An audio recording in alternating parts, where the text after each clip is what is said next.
Ngayon po muli ay araw ng paggawa. Ito ay ang pagdiriwang ng mga kontribusyon ng mga manggagawa. Ang araw ng paggawa ay isang panahon upang parangalan ang mga kontribusyon ng mga manggagawa sa lahat ng industriya. Ito ay isang araw upang pagnilayan ang mga pakikibaka at tagumpay ng kilusang paggawa. At upang ipagdiwang ang mga nagawa ng mga taong nagtatrabaho na nagtatayo ng ating mga komunidad at nagpapatakbo ng ating ekonomiya.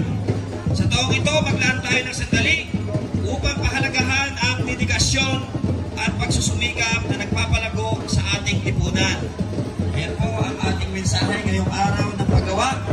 At ang ating pong tema ngayong araw na ito, ngayong hapon na ito ay nasa ating harapan. Talagang sinadya po natin ng mga manggagawa humawak ng tarpaulin upang nang sa ganon, ito po ay maging simbolikal ngayong araw na ito. Ito po ang ating tema, sulong manggagawa para sa tunay na pagbabago.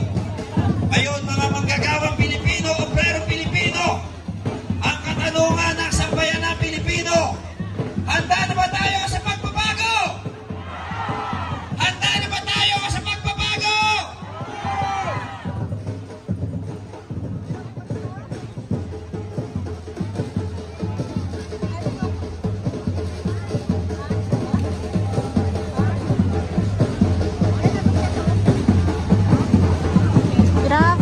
So, nandito po tayo sa Liwasang Bonifacio dito sa Maynila. Okay. At ngayon ay May 1, 2025. Organisasyon, iba't ibang hanay ng mga manggagawa. Palakpakan po ulit natin ang kasamahan natin mula sa AGLO. Ang Labor Power Movement, nandiyan din po. At mamaya po yung mga ibang organisasyon na nandito pa ay mangyaring magpunta lamang po sa ating director ng program para po ma-recognize ang lahat ng ating mga bisita ngayong napakahalagang araw na ito. At upang pasimulan po ang ating programa ngayon, mas mabuti po na tayo po ay magbigay ng papuri sa ating Panginoon. Kaya tinatawagan po natin walang iba mula po sa women's sector at business sector. Palakpakan po natin para sa kanyang panalangin si Tita Mamu. Palakpakan po natin.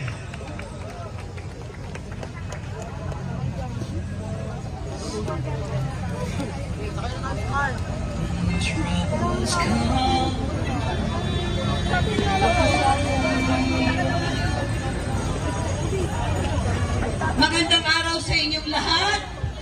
Itaas po natin ang ating mga... Meron po tayo t-shirt dito. Pamamahagi po natin. At na gusto ko sa sinabi. bago po tayo magpatuloy at magsalita ang ating mga taluhin. At mahusay, magaling, wala nang iba, si Vic Rodriguez. Bigyan po natin ang meron po tayong mag-introduction muna tayo. Ay, yung speaker po, yung speaker doon lang po, doon na lang po, doon, nandun po, inamimigay. Ay, doon kayo mamigay, oh. Doon na lang. Sandali, may tanong ako sa mga humingi ng t-shirt. Sino ba ibaboto nyo? Sabay-sabay! Duterte! Nakasan nyo ba?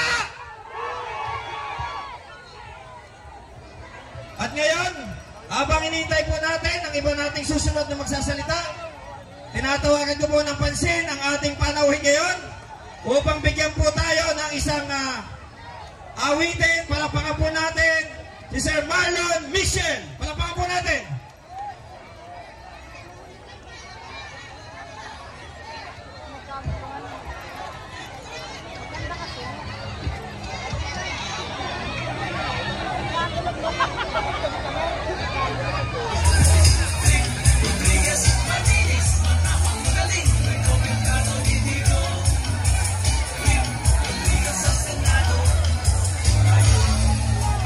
Kung mayroon ng isang tao na gusto ko sa Senado, talagang ako wala nang iba, si Vic.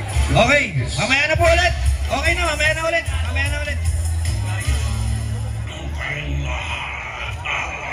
Mamaya na po ulit, doon na lang po. Nandun po. Nandun niya namimigay. Nandun. Doon naman, doon naman.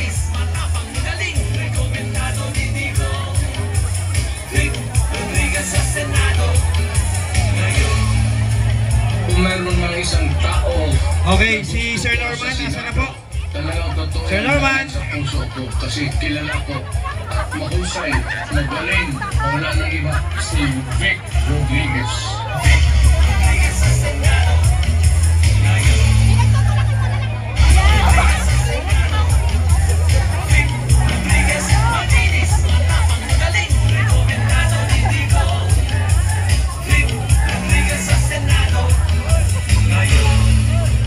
Kung meron ng isang tao na May 12, 2025. At huwag din ninyong kalilimutan, patuloy nating ipaglaban ang ating kasarinlan, ang ating soberanya.